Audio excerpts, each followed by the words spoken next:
I was sitting on the porch of our countryside house in Ohio, the kind of place where the wind makes more noise than the neighbors and every creaking floorboard feels like a whisper from the past. The late June air was thick and still, the sort of night where the world holds its breath.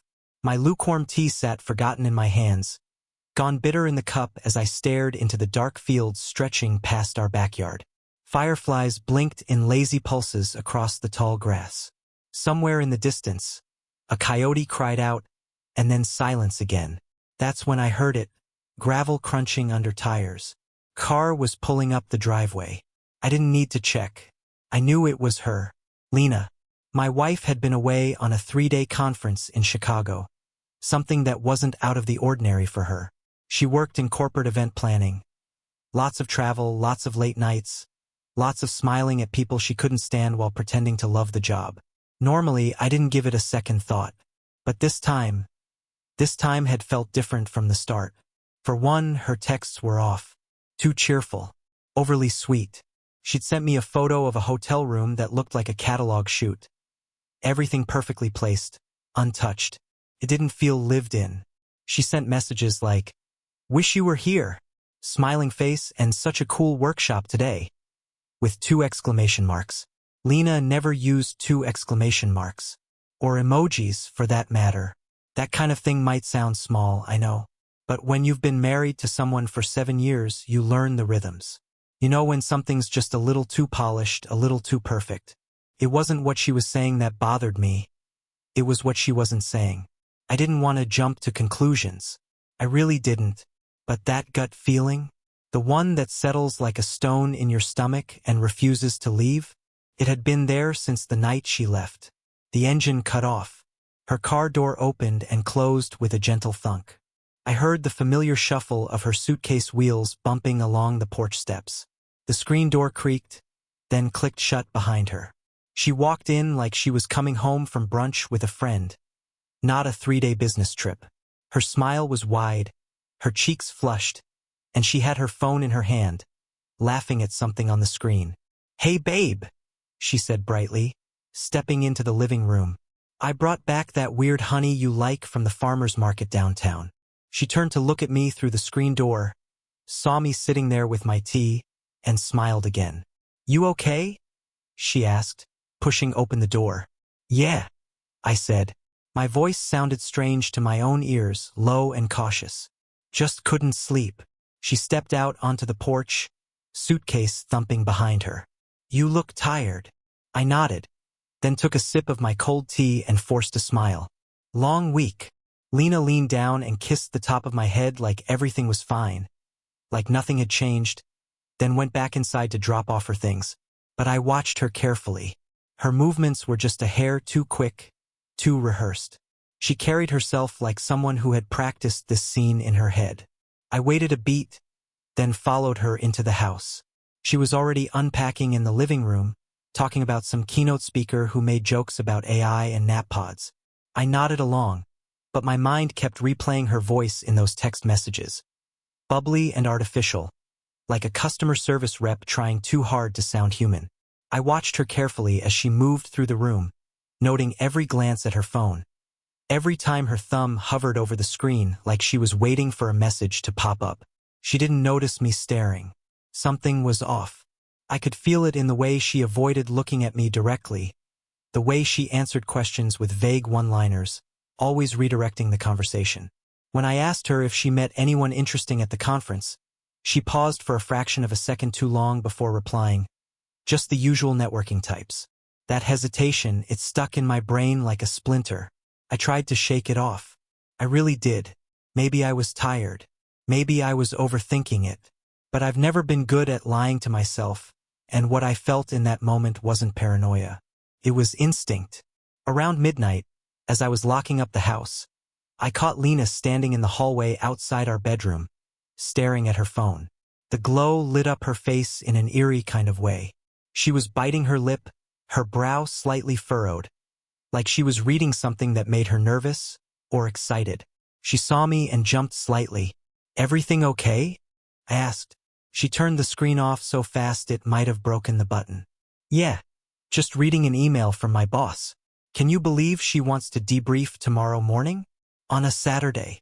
I shrugged. Guess she doesn't care about weekends. Lena smiled, but it didn't reach her eyes. Guess not. She slipped into the bedroom and closed the door behind her.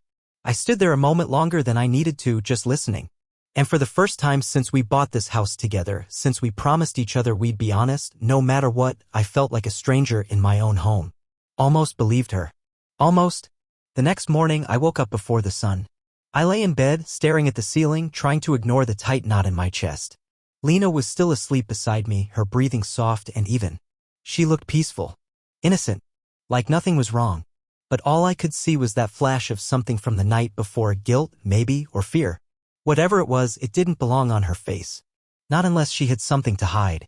I got out of bed quietly and made my way to the kitchen, turning on the coffee maker and staring out the window as the dark sky began to lighten. The quiet of the house felt different now. Not comforting. Unsettling. When Lena came downstairs an hour later, she looked too put together. She was already dressed for the day, light makeup, hair curled, her favorite gray cardigan draped over her shoulders. That was the first red flag. Lena never dressed up on Saturdays. Normally, she'd be in sweats, sipping coffee on the couch, flipping through design magazines. But here she was, looking like she had somewhere to be. Morning, she said cheerfully, pouring herself a cup of coffee. Sleep okay? Yeah, I lied, watching her. You. She nodded, leaning against the counter. I had the weirdest dream. I was back in college, and for some reason, I was failing a course on dinosaurs. I forced a chuckle. Sounds intense. She laughed, but it didn't have the same rhythm it used to. It was too high, too sharp, like a rehearsed line. I watched her sip her coffee, eyes flicking to her phone on the counter. Always within reach. That thing might as well have been welded to her palm. Every few seconds, she'd glance down at it like she was expecting something urgent. She tried to play it off, pretending to scroll through news or messages, but I noticed the little swipe she made each time, a quick check of her notifications screen. She was waiting for someone. Got plans today? I asked. She looked up, startled. Ha! You're dressed like you've got somewhere to go. Oh. Yeah. She smiled too quickly. I was thinking of heading into town. Need to grab a few things. Want me to come with you? Another pause. Barely noticeable, but it was there. Actually, I thought I'd make it a solo trip. I've barely had a minute to myself these past few days. I nodded slowly. Sure. She finished her coffee and disappeared into the bedroom.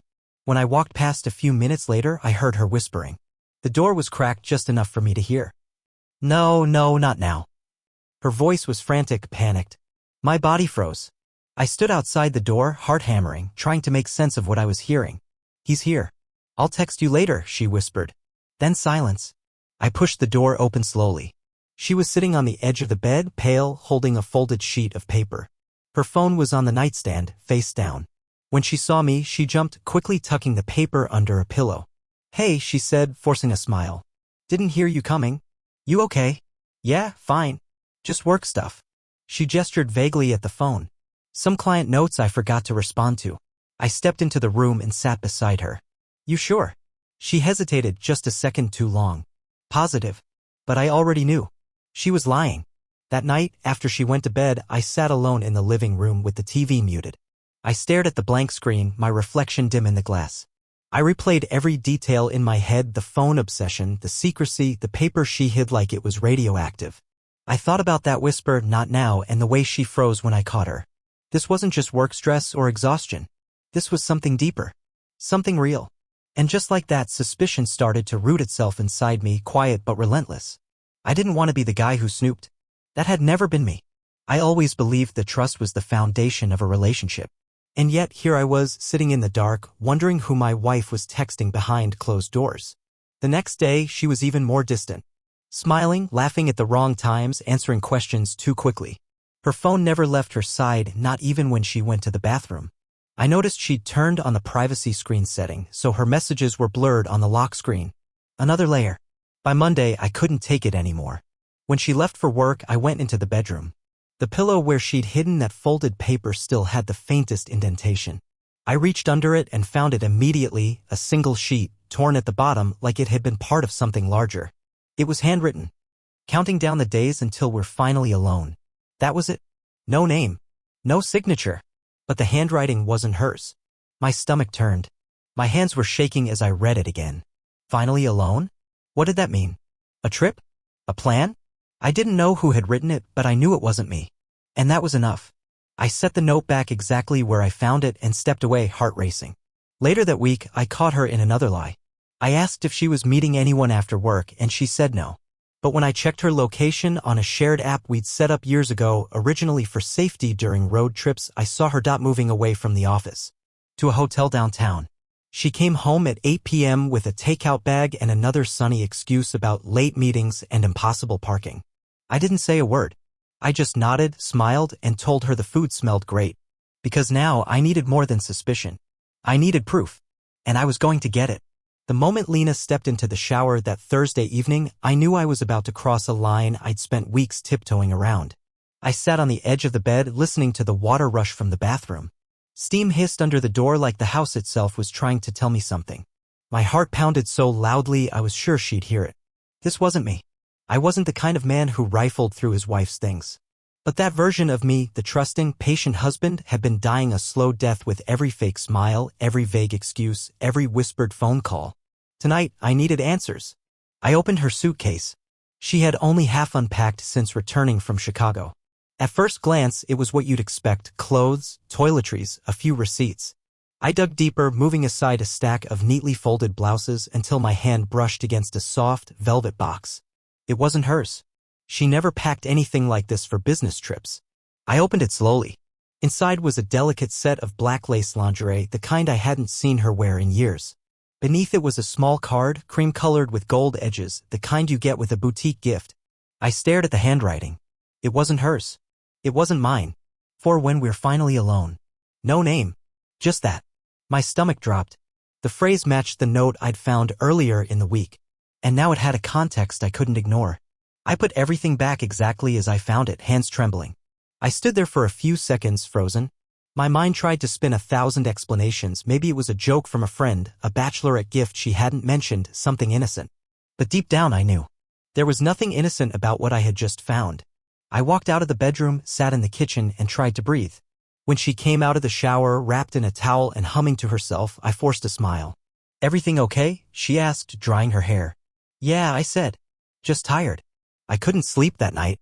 The next morning, when she left for work, I sat down with her phone.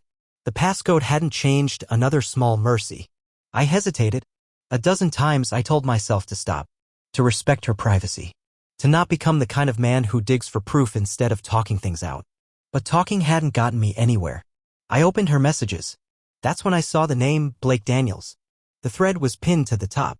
At first, it was casual, old conversations about work, jokes, memes. But then things shifted. About a month ago, the tone changed. He started calling her L. She called him B. Then came the messages that weren't jokes anymore. "I can't stop thinking about that night. You make me feel like I can breathe again. I wish I could wake up next to you instead." And then one that punched me right in the gut. A picture of the hotel room in Chicago, the same photo she'd sent me, followed by his message, "Next time, no interruptions. Just us." I kept scrolling. My hands were numb. I found a video too. One of those short clips like people send each other when they're pretending to be normal. She was in a cab laughing. 3 days wasn't enough, she said. Then the camera flipped and I saw his face. Blake. It wasn't the first time I'd seen him. 2 years ago, she had mentioned him, an old client who had crossed a line. She told me she cut him off. Said he made her uncomfortable. "He's not someone I ever want to see again," she'd said. And yet here he was. In her phone. In her hotel room. In her life. I set the phone down, feeling like I was going to be sick. Still, part of me hoped, desperately, foolishly, that maybe this was just one terrible lapse in judgment. A one-time thing. A mistake. But then I opened her social media. That's where the final nail hit. Her friend Megan had tagged her in a group photo, probably thinking nothing of it. A dinner party at a rooftop bar in Chicago. Lena was in the center, smiling in that effortless way she used to smile just for me. And standing next to her, arm casually draped behind her back, was Blake Daniels. He wasn't tagged. But I knew that face. I'd seen it in the video. In the texts. The same man she promised never to see again. I zoomed in on the photo, trying to study their body language as if that would somehow tell me more than what I already knew. But the truth didn't need analysis. It was right there, staring back at me. I had my answer. This wasn't a mistake. It was a choice. A series of choices. Lies stacked so high I couldn't see the ground anymore. And yet I didn't say anything. Not that night. Not the next. Instead, I pulled out a legal pad and began writing names of private investigators in the area. I wasn't going to scream or beg or accuse. I was going to get proof. Because if Lena was going to tear down our marriage brick by brick, I was going to make sure every stone landed at her feet. I made the call the next morning.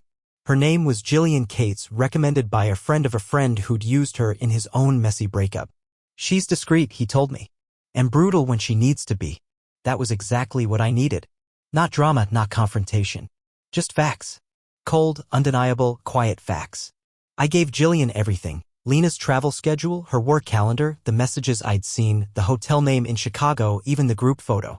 She listened in silence, asking questions only when necessary. When I finished, she let out a long breath. She's careful, she said, but not careful enough. The investigation began that same week.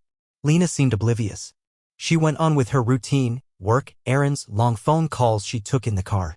At night, she was oddly affectionate, like she was trying to make up for something without admitting it.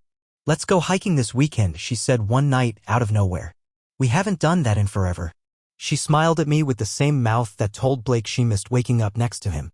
I played along. Sounds great, I said. She had no idea that every move she made was being watched. Jillian was good. Too good, maybe. Because within days, the reality she handed me was worse than anything I'd prepared for. It hadn't just been Chicago. She'd also seen him in New York the month before. Another client meeting, she said back then. I'd even dropped her off at the airport, kissed her goodbye. And now, thanks to Jillian, I had photos of Lena and Blake walking hand in hand through Central Park like they were in a damn movie. He had his arm around her in one. She kissed his cheek in another. It had been going on longer than I thought. Possibly 6 months. Jillian's report came in a manila envelope, thick with photos, timestamps, printed messages. It felt like holding a dossier on someone I used to love. I flipped through it in silence, sitting at the kitchen table while Lena was out getting groceries. One image stood out more than the rest, a blurry photo of 2 plane tickets tucked into Lena's purse. Los Angeles. Next month. Both names printed on the itinerary, Blake Daniels and Lena Carter. That was it. That was when the part of me that still wanted to believe in her, still wanted to think maybe this could be fixed, died. She wasn't just cheating. She was planning a future with him. I didn't confront her. Not yet. I made copies of the evidence. Put one in a folder, locked another in the safe in the garage. I gave a third to my lawyer. I didn't know what I wanted out of the divorce yet, but I knew I didn't want to be caught flat-footed when it all came crashing down. In the meantime, I played the role of the clueless husband. We had dinner like usual. We even went on that hike she suggested. She laughed at my jokes and held my hand while we walked the trails outside town. She told me how much she missed quiet weekends like this. She didn't know that I was watching her watch her phone every 10 minutes. She didn't know I saw the small, satisfied smile she wore after checking it. She didn't know that the truth had already made its way into the light. Then came the Friday afternoon when it all clicked into place. Jillian called with an update. Blake had flown into town 2 days early. Lena had left work early that day. She told me she had a networking dinner and might be home late. Do you want to know where they are now?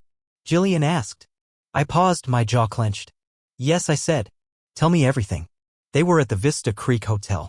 The same one they had used in Chicago. Jillian had already sent her partner inside to get visual confirmation. She promised she'd email me the photos within the hour. I thanked her, then hung up and stared at the wall for what felt like a long time. The house was too quiet. The clock ticked louder than it should have. Outside, the sun dipped behind the trees. Shadows stretched across the floor like long fingers. I walked to the kitchen, opened the drawer where we kept our files, and pulled out the folder. The photos, the texts, the flight itinerary. I laid them all out on the dining table. I sat down across from the empty chair she usually filled. And I waited. Lena came home around 9:30. Her cheeks were flushed, her smile bright. She was still wearing makeup, and I noticed a new necklace I hadn't seen before. She didn't look tired. She looked radiant, like someone who'd been somewhere she wanted to be. Hey babe, she said, setting her purse on the counter. That dinner ran so late. Sorry I didn't text more. Terrible reception at the restaurant. I nodded slowly. No problem. She glanced at the table and froze. The folder. Open. Photos scattered. The color drained from her face. Anything you want to tell me, Lena? I asked, voice calm. Too calm. She stared at the photos. Her lips parted, but nothing came out. So I kept going. Chicago, New York, Los Angeles. You've been busy. She stepped forward, hands trembling. Mark, I held up one of the photos, her and Blake, walking out of the hotel in New York. Tell me who he is. She swallowed hard, eyes filling with tears. It's not what you think. I laughed, not because it was funny, but because that sentence, coming after everything I'd seen, was absurd. Really? Because what I think is that you've been lying to me for months. What I think is that you had no intention of stopping. What I think is that you were planning to leave me behind without saying a word. No, she whispered. I was going to tell you. When? After LA? After you moved in with him? After I caught you in bed together? She said nothing. I trusted you, I said quietly. Even when things didn't make sense, I gave you the benefit of the doubt. I tried to believe in you. Lena broke then. Completely. She started sobbing, saying she was sorry, saying she didn't know how it got this far. I was lonely. I felt like you didn't see me anymore, she cried. No, I said, shaking my head. You don't get to use that. You made a choice. Not once, not twice, over and over again. She dropped to her knees beside the table, reaching for my hand. Please, Mark, I'll end it. I'll go to therapy. I'll do anything. I stood up, pulling my hand away. You already did everything. And now I'm doing something too. I walked to the bedroom, grabbed the bag I had packed earlier, and slung it over my shoulder. Where are you going? She asked, voice cracking. I'm staying at my brother's. I'll have my lawyer contact you Monday. Her eyes went wide with panic. You're divorcing me? I didn't answer. I didn't have to. As I opened the front door, I heard her collapse onto the floor behind me. I didn't look back. It had been 3 days since I left. 3 days of silence, broken only by the occasional ping of a text message I didn't read. Lena called once, maybe twice. I didn't pick up. I wasn't ready. Not because I didn't know what I wanted, but because I did. I needed clarity before I faced her again, and I needed space to feel everything without her presence muddying the water. I stayed at my brother Tom's place just outside Columbus. A small, clean apartment above his auto shop that smelled faintly of motor oil and takeout food. He offered the couch. I took it. He didn't ask questions, just handed me a beer that first night and said, "When you're ready." I was ready by Thursday. I drove back home in the evening. The sun was just starting to dip behind the trees, casting everything in gold and shadow. The house looked exactly as I'd left it, which somehow made the dread worse. I parked at the end of the driveway and sat there a moment, watching the porch. No movement, no sign of her. Inside, everything was quiet, too quiet. I half expected her to jump up when I opened the door, to run to me in tears, to fall apart the way she had when I left. But she wasn't in the living room, or the kitchen. The lights were off. Her phone was on the counter, screen cracked like she'd dropped it. She was in the bedroom, sitting cross-legged on the bed, staring at the floor like it might give her a clue how to fix everything. Mark! Her voice cracked like it hadn't been used in hours. You came back. I didn't answer. I walked past her, set my bag down by the closet, then turned and sat in the armchair across from the bed. I'm not staying, I said flatly. I came to talk. She looked up slowly, face pale, eyes rimmed red. She looked like a stranger. Not the woman I married, but someone trying to wear her face. Okay, she whispered. I reached into my bag and pulled out the manila folder. Same one from the night I left. She winced when she saw it. I want the truth, I said. All of it. Right now. No lies. No excuses. She nodded, pulling her cardigan tighter around herself like armor. Then, slowly, she began to speak. It started in January, she said, voice barely above a whisper. That conference in Cincinnati. He was there. Blake. I didn't expect to see him. You told me you blocked him, I said. I did. But it was a public event and he was on the list. He came up to me at the bar, said he wanted to talk. I don't know. I was mad at you. For what? I asked, genuinely curious. For being distant, she said. You were working late all the time. You were tired. We stopped talking like we used to. I felt invisible. That word again. Invisible. So you cheated. She flinched. I didn't mean for it to happen. You did though, I said. You meant it every time you met up with him after that. New York. Chicago. The hotel last week. She couldn't meet my eyes. I know, she said. I know what I did. I wish I could take it back. Why didn't you just tell me? I asked. Why not say you were unhappy? Why not try to fix it before throwing everything away? I was scared, she said. And I liked how he made me feel. It wasn't love. But it was attention. It was easy. I sat back, exhaling slowly. You realize how much that hurts, right? That I gave everything to this marriage, time, patience, trust, and you gave yourself to a man you said you'd never see again. She nodded, tears streaming down her face now. I know. I messed up, Mark. I know there's no excuse. But I want to make this right. I'll go to therapy. I'll cut all ties with him. I already blocked his number. Please. I'm begging you. I saw the plane tickets, I said. She blinked. What? Los Angeles. You were going to meet him again. Don't act like you were cutting it off. She froze, mouth open. I found them in your bag, I continued. Right next to the necklace you're still wearing. Her hand went to her throat instinctively and then slowly dropped. She took off the necklace and set it on the nightstand like it burned. I canceled the trip, she said. Before you found out. You canceled it, I said, because you were afraid I'd find out. Silence stretched between us like a canyon. She wiped her cheeks and looked up at me with trembling lips. I'm not asking you to forget, she said. But maybe you can forgive. Not today. Not this year. But someday. Can you try? I stood up and walked to the window, staring out at the driveway at my car waiting like an escape hatch. I don't hate you, I said. I don't even know if I'm angry anymore. But I can't be here. I can't sleep next to someone who lied every day and smiled through it. That's not something you come back from. Then what are you going to do? I turned to face her. I'm filing for divorce. The papers are with my lawyer. You'll get them next week. She looked like she'd been punched. No, she whispered. Please, Mark. Don't do this. You already did, I said. I picked up my bag and walked to the door. She didn't follow. She didn't say another word. As I stepped outside, the air hit me like a wave, cool, sharp, honest. For the first time in months, I didn't feel like I was drowning. I didn't look back. I moved out that same night. No dramatic goodbyes, no second chances. Just my duffel bag, the manila folder, and the last shreds of trust one could still hold together. I stayed with Tom a few more weeks while my lawyer handled the paperwork. Lena tried to reach me, calls, emails, handwritten letters slid under the shop door. I didn't respond. What was left to say? Jillian, the investigator, had one last update for me. Blake's wife had found out too. And unlike me, she didn't stay quiet. She posted *TS, photos, even a video clip from the hotel hallway camera. The internet ate it up. Lena's name was suddenly attached to words like homewrecker and affair scandal. It wasn't pretty. Her boss saw the posts. She was asked to resign for professionalism's sake. By the end of the month, Lena had lost everything. Her job. Her reputation. And soon me. I didn't feel joy watching it happen.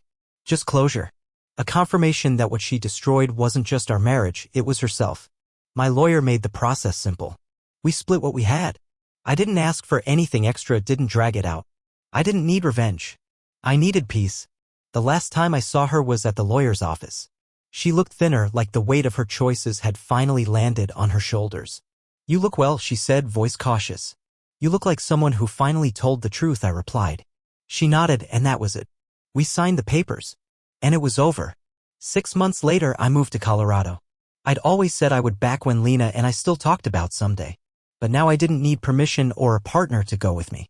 I packed my life into a U-Haul, drove west, and never looked back. The mountains gave me something Ohio never could: quiet. Real quiet. Not the kind that feels lonely, but the kind that lets you rebuild. I got a job doing digital marketing for a small company in Boulder. Simple work, good people, no drama.